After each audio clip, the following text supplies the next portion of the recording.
2017 പുറത്തിറങ്ങിയ ഉദാഹരണം സുജാതയിൽ ബാലതാരമായി അരങ്ങേറ്റം കുറിച്ച അഭിനേത്രിയാണ് അനശ്വര രാജൻ. പിന്നീട് 2019 പുറത്തിറങ്ങിയ തണ്ണീർമത്തൻ ദിനങ്ങളിലൂടെ വലിയ രീതിയിൽ ശ്രദ്ധിക്കപ്പെട്ട അനശ്വര നിലവിൽ മലയാളത്തിലെ മുൻനിര നായിക നടിമാരിൽ ഒരാളാണ്. ജീത്തു ജോസഫ് മോഹൻലാൽ ചിത്രം നേരിലൂടെ അഭിനേത്രി എന്ന നിലയിൽ തന്റെ കഴിവ് തെളിയിച്ച അനശ്വര ഇപ്പോൾ സൗത്ത് ഇന്ത്യൻ സിനിമകളിലെ സജീവ സാന്നിധ്യമാണ്. വ്യസനസമേതം ബന്ധുമിത്രാദികൾ എന്ന ചിത്രത്തിനു ശേഷം പുറത്തുവന്ന അനശ്വരയുടെ ചിത്രങ്ങളെല്ലാം അന്യഭാഷയിലായിരുന്നു. റോഷൻ മേക്കൊപ്പം അഭിനയിച്ച തെലുങ്കു ചിത്രം ചാമ്പ്യൻ, അഭിഷാൻ ജീവിന്ദിനൊപ്പം തമിഴിൽ with love, GV Prakash Kumar നായകനായ മറ്റൊരു തമിഴ് ചിത്രം ലക്കി ദി സൂപ്പർ സ്റ്റാർ തുടങ്ങി താരം കോളിവുഡിലും ടോളിവുഡിലും കഴിവ് തെളിയിച്ചിരുന്നു.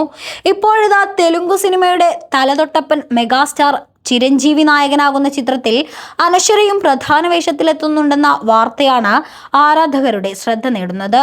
മെഗാസ്റ്റാർ 158 എന്ന് താൽക്കാലികമായി പേരിട്ടിരിക്കുന്ന ചിത്രത്തിന്റെ പൂജയ്ക്കായി അനശ്വര എത്തുന്ന വീഡിയോസാണിപ്പോൾ സോഷ്യൽ മീഡിയയിൽ വൈറലായിരിക്കുന്നത്. ചിത്രത്തിന്റെ പൂജയ്ക്ക് വിശിഷ്ടാതിഥിയായി എത്തിയത് തെലുങ്കു സൂപ്പർ താരവും ആന്ധ്രാപ്രദേശ് ഉപമുഖ്യമന്ത്രിയുമായ പവൻ കല്യാണായിരുന്നു.